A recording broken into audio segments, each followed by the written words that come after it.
Then it is related to business ethics definition principles and practices. तो Adam Smith ने यहां पर एक कैपिटलिस्ट इकोनॉमी के बारे में कहा है कि जहां पर consumer and first customer and further जो इंडस्ट्री है वो को एग्जिस्ट करती है एक दूसरे के बेनिफिट के लिए। जो कैपिटलिस्ट इकोनॉमी है उसके बारे में बताया गया है कि यहां पर जो कस्टमर है एंड इंडस्ट्री है वो को एग्जिस्ट करती है एक दूसरे के बेनिफिट के लिए। यानी कि जो इंडस्ट्री है वो सामान बनाएगी नीड्स एंड वांट्स को ध्यान में रखते हुए ताकि उसको सामान बेचना है, एंड फर्दर जो कस्टमर है वो यहां पर सामान को परचेज करेगा, उसको भी बेनिफिट यहां पर होने वाला है। तो यहां पर एथिक्स के केस में हमारे पास इंटरनल स्टेक होल्डर भी है यानी कि जो इंप्लॉयज हो गए, तो and further external stakeholders भी है जो कि हमारे इन्वेस्टर्स हो गए, कस्टमर्स हो गए, लेंडर्स हो गए। ठीक है, तो एथिक्स के बारे में जब हम बात करते हैं तो हम यहां पर सभी तरह के स्टेक होल्डर्स की बात करते हैं, whether it is related to customer that is the external stakeholder, creditor external stakeholder, investor external stakeholder, या फिर इंटरनल स्टेक होल्डर यानी कि हमारे जो इंप्लॉयज हैं। So ethics in business also spreads out in inter corporate relationships। तो even जो inter corporate relationships है ना वो भी यहां पर इसके बीच में कवर होते हैं। ठीक है, कहने का मतलब है एक ऑर्गेनाइजेशन जो है ये अकेली नहीं बनती है, इसके बीच में एक तो इसके एम्प्लॉयज हैं जो यहां पर काम कर रहे हैं, फर्दर इसके स्टेक होल्डर्स जिन्होंने अपना पैसा लगाया हुआ है, अपने इनके इन्वेस्टर्स होंगे, and further it is related to stakeholders होंगे जिनके पास इनका स्टेक है यानी कि जिनके पास इनकी ऑनरशिप वगैरह होगी वो हो जाएंगे, जो इन्वेस्टर्स है वो हो जाएंगे, इसके अलावा इनके कस्टमर्स होंगे, एंड फर्दर जो इंटर कॉर्पोरेट है यहाँ पर डीलिंग्स है वो भी इसके बीच में कवर होगी कि एक ऑर्गेनाइजेशन जो है वो दूसरी ऑर्गेनाइजेशन के साथ कैसे डील करती है। ओके, एंड एक ऑर्गेनाइजेशन जो है वो यहां पर अपने internal and external stakeholders दोनों को यहां पर प्रोटेक्ट करना चाहिए।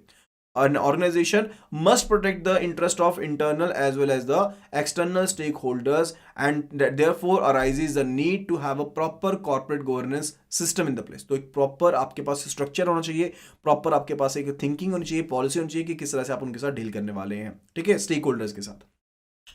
सो business is a party of society. जो बिजनेस है वो क्या है, वो भी तो एक पार्टी है ना, सोसाइटी का एक पार्ट है। And for the business firms functions within the society, तो फंक्शन के बीच में काम कर रहा है। Consequently business organisation can not estrange itself from the notion and the principles of the goods and bad that are formed by the human society.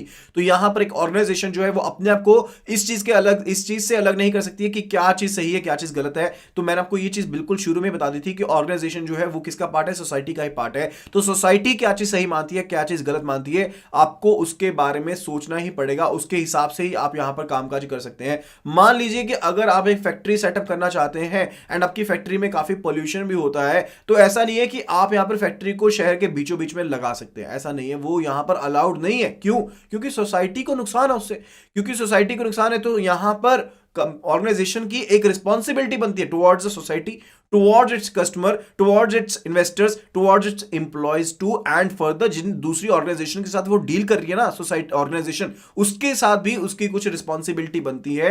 तभी इस चीज के लिए हमें बिजनेस एथिक्स को फॉलो करना जरूरी है। तो सक्सेसफुल फंक्शन के लिए ऑर्गेनाइजेशन को चाहिए कि वो यहां पर एथिकली डील करे अपने क्लाइंट्स के साथ, कुछ एक स्टैंडर्ड्स को सेटअप करे अपने एम्प्लॉयज के लिए, एंड फर्दर वो यहां पर अपने एम्प्लॉयज के साथ भी यहां पर एथनिक वे में भी कामकाज करे। एंड एक बिजनेस के लिए जरूरी है ethics cover each and every aspect of the business. Ethics जो है हर एक एस्पेक्ट बिजनेस का कवर करता है, एंड फर्दर सभी की सभी जो भी decision making and operational activities है उनके बीच में एथिक्स अप्लाई होता है। It is not related to कि डिसीजन किस तरह से लेना है, इट इज रिलेटेड टू कि डिसीजन लेते समय किन चीजों का ध्यान रखना है। ठीक है, is that clear? For the principles of business ethics, let us have a look at it. Principles of business ethics, तो यहां पर जो प्रिंसिपल है एथिक्स के वो यूनिवर्सल है, एंड फर्दर ये सब बिजनेसेस के ऊपर भी एप्लीकेबल है। जो यहां पर प्रिंसिपल्स एथिक्स के वो यूनिवर्सल है एंड बिजनेसेस के ऊपर भी यहां पर वो एप्लीकेबल है। Let us have a look at it. ठीक है, तो सबसे पहले हम यहां पर बात करने वाले हैं related to dignity. Related to dignity, तो सबसे इंपॉर्टेंट जो प्रिंसिपल है एथिक्स का दैट इज रिलेटेड टू कि हमें एक दूसरे को रिस्पेक्ट के साथ ट्रीट करना है, चाहे कोई भी डिफरेंसेस हो, चाहे वो पर्सन मालिक है, चाहे वो एम्प्लॉय है, चाहे वो लेबर है, चाहे वर्कर है, चाहे कस्टमर है, हमें सभी पर्संस के साथ यहां पर डिग्निटी के साथ यहां पर इंटरेक्ट करना है। Further important to treat others with professional respect and courtesy, and further business's ultimate objective should not be making profit। तो यहां पर सिर्फ और सिर्फ ऐसा नहीं है कि हमने यहां पर सिर्फ और सिर्फ प्रॉफिट अर्न करना है, हमने यहां पर कस्टमर के इंटरेस्ट को भी समझना है। कर्टेसी जो है सबसे बड़ा एलिमेंट है डिग्निटी का, एंड इसेंशियली हमें यहां पर पर्संस को डिग्निटी के साथ ट्रीट करना चाहिए, कर्टेसी के साथ ट्रीट करना चाहिए। Then the second principle, it is a fairness. तो यहां पर मैं लिखता जा रहा हूं साथ के साथ ताकि आपको माइंड में रहे कि कौन कौन से हमने यहां पर प्रिंसिपल्स कवर किए हैं। तो first of all it is the dignity, and the second one यहां पर जिसके बारे में हम बात करने वाले हैं, that is a fairness over here, that is a fairness over here. It establishes moral standards for decisions. तो हमने मॉरल स्टैंडर्ड्स को फॉलो करना है, यानी कि जो कस्टम के हिसाब से हमारे चलते आ रहे हैं ना, उनको हम स्टैंडर्ड्स के हिसाब से हमने उनको एस्टैब्लिश करना चाहिए एंड हमें उन्हें फॉलो करना चाहिए। फ्लिप साइड ये है कि हमें अपनी पावर का मिसयूज नहीं करना है, एंड फर्दर अगर अपनी पावर का मिसयूज करते हैं तो उसकी वजह से क्या होगा, अल्टीमेटली ऑर्गेनाइजेशन में इंबैलेंस हो जाता है। Fairness is committed to equal distribution of justice, यानी कि आपको फेयर रहना है, सभी के लिए फेयर रहना है। ऐसा नहीं है कि अपनी पावर का इस्तेमाल करते हो आप किसी पर्सन को अलग से बेनिफिट दे रहे हो, किसी पर्सन को अलग से बेनिफिट नहीं दे रहे हो सेम कैडर का, ऐसा नहीं होना चाहिए। You must be fair enough. तो यहां पर तीन पर्सपेक्टिव है इक्वालिटी के। What are those three perspective? First of all it is related to simple equality. First of all it is related to simple equality, यानी कि हर एक पर्सन को एक जैसा शेयर मिलने वाला है। Second, it is related to commercial equitability. Second, it is equal to commercial equitability, that is equal to people get shares according to their contribution, यानी कि जितना वो contribute करेंगे उतना उनको शेयर मिलेगा। Third, it is related to get share according to need, the socialist model। Socialist model क्या कहता है कि यहां पर लोगों को अपनी जरूरत के हिसाब से उनको उनका शेयर मिल जाएगा, जितनी उनको जरूरत है उतना उसके हिसाब से उनको उनका शेयर जो है वो यहां पर मिल जाएगा। तो यहां पर यहां पर हमारे पास क्या रहते हैं, तीन एस्पेक्ट रहते हैं। सिंपली जस्ट आपने इनको माइंड में रखना है कि तीन एस्पेक्ट कौन से हैं। एक सिंपल इक्वलिटी है, कमर्शियल इक्वलिटी है, एंड द सोशल मॉडल है, सोशलिस्ट मॉडल है। ठीक है, तो तीनों के हिसाब से हमारे यहाँ पर इक्वलिटी रहती है। एंड फॉर द फेयरनेस का काम सिर्फ और सिर्फ यही है कि हमें यहाँ पर जो हमारे मॉरल्स हैं, ठीक है, उनके हिसाब से जो established it establishes moral standards. तो हमें मॉरल स्टैंडर्ड्स को इस्टेब्लिश करना है जो कि यहाँ पर जिसके बेस पर हम डिसीजंस लेंगे जो दूसरों को इंपैक्ट डालता है।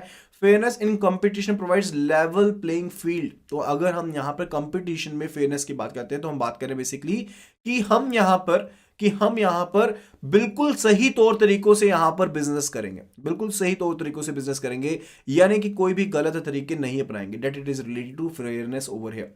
Then it is related to honesty। Honesty का मतलब है क्या है कि हमें ट्रूथफुल रहना है एंड स्ट्रेट फॉरवर्ड रहना, हमें ट्रूथफुल रहना है एंड स्ट्रेट फॉरवर्ड रहना है। एंड फॉर द ये लार्जली लिंक्ड है किसके साथ, इंडिविजुअल के साथ लिंक्ड है रेदर देन अ सिचुएशन। ये किसके साथ लिंक्ड है, ये एक इंडिविजुअल के साथ लिंक्ड है rather than a situation. And integrity जो है वो भी ऑनेस्टी के साथ लिंक्ड है, जो इंटीग्रिटी है वो भी ऑनेस्टी के साथ लिंक्ड है। To have integrity, what does it indicate? Integrity का मतलब क्या है कि हम यहाँ पर कंसिस्टेंटली ऑनेस्ट हैं। इंटीग्रेट, अगर कोई पर्सन कहते हैं कि वो इंटीग्रिटी है, उसमें इंटीग्रिटी मेंटेन्ड है, what does it indicate? It indicates कि वो पर्सन कंसिस्टेंटली ऑनेस्ट है। ऐसा नहीं है कि एक पर्टिकुलर सिचुएशन में he is honest and the other situation he is not honest. अगर आपके सामने 1 लाख रुपए रखा गया तो आप चोरी नहीं करोगे, लेकिन अगर आपके सामने खुले में 10 करोड़ रुपए रख दिए गए तो आप चोरी कर लोगे। That is not the integrity. Integrity का मतलब है चाहे सिचुएशन 1 लाख की हो, चाहे 10 करोड़ की हो, चाहे 100 करोड़ की हो, you are honest enough, you are honest enough. ठीक है, तो basically that is the integrity. So integrity helpful है किसके रिलेटेड, कि यहां पर अपने एम्प्लॉयज के साथ, अपने कस्टमर्स के साथ, स्टेक होल्डर्स के साथ ट्रस्ट को डेवलप कर सकते हैं, ट्रस्ट को डेवलप कर सकते हैं, उसका फाउंडेशन बनता है वो। A firm needs to be truthful in various situation। तो यहां पर फर्म को ट्रूथफुल रहना पड़ता है। तो ऑनेस्टी किस चीज के बारे में, ट्रूथफुलनेस के बारे में, स्ट्रेट फॉरवर्डनेस के बारे में। तो यहां पर जो ऑर्गेनाइजेशन है उसे यहां पर ट्रूथफुल रहना है अपने एम्प्लॉयज के लिए, अपने स्टेक होल्डर्स के लिए। एंड फर्दर ट्रूथफुलनेस किस चीज रिलेटेड हो सकती है, मान लीजिए कोई डिस्क्लोजर्स करने हैं, ठीक है, तो कोई डाटा पब्लिश करना है, सो दैट मस्ट बी, जो फाइनेंशियल्स हम बताएंगे वो सही होने चाहिए, those must be correct enough. तो अगर मैं आपको ये कह रहा हूं कि we are associated with 2 lakh plus users, तो it must be correct enough, it must be correct enough. ऐसे सिर्फ और सिर्फ वेग डाटा नहीं होना चाहिए। Is that clear? तो यहां पर तीसरा जो हमने यहां पर पढ़ा, that is related to what, that is the honesty over here. जो तीसरा प्रिंसिपल हमने पढ़ा, then it is the openness. Openness का मतलब क्या है कि हमें कोई चीज छुपानी नहीं है, हमें सभी चीजों को यहां पर रिवील करना है। इवन अगर हम यहां पर कोई चीज को डिस्क्लोज नहीं कर सकते हैं तो उसके बारे में भी हमने बताना है कि क्या रीजन था कि हम उस चीज को डिस्क्लोज नहीं कर सकते हैं। देखिए, अगर यहां पर बैंक्स को यहां पर अलाउड नहीं है, जैसे मान लीजिए कोई हस्बैंड जो था वो अपनी वाइफ के अकाउंट का बैलेंस जानने के लिए आ गया, बिना पासबुक करा के वो यहां पर अपने वाइफ का बैलेंस यहां पर अकाउंट का पूछने के लिए आ गया, तो क्या आप उसे बैलेंस अकाउंट का बता देंगे? No, we will not let him know, we will not let him know, we will tell him कि ये सीक्रेसी ऑफ कस्टमर है, हम डिस्क्लोज नहीं कर सकते। हमने उसको रीजन बता दिया ना, that is called what, that is called the openness. Openness is not related कि हम क्या चीज बता सकते हैं क्या चीज नहीं बता सकते, इट इज रिलेटेड टू अगर कोई चीज नहीं भी बता सकते तो क्या नहीं बता सकते, किस वजह से नहीं बता सकते, that is the openness. Then it is related to reputation और गुडविल।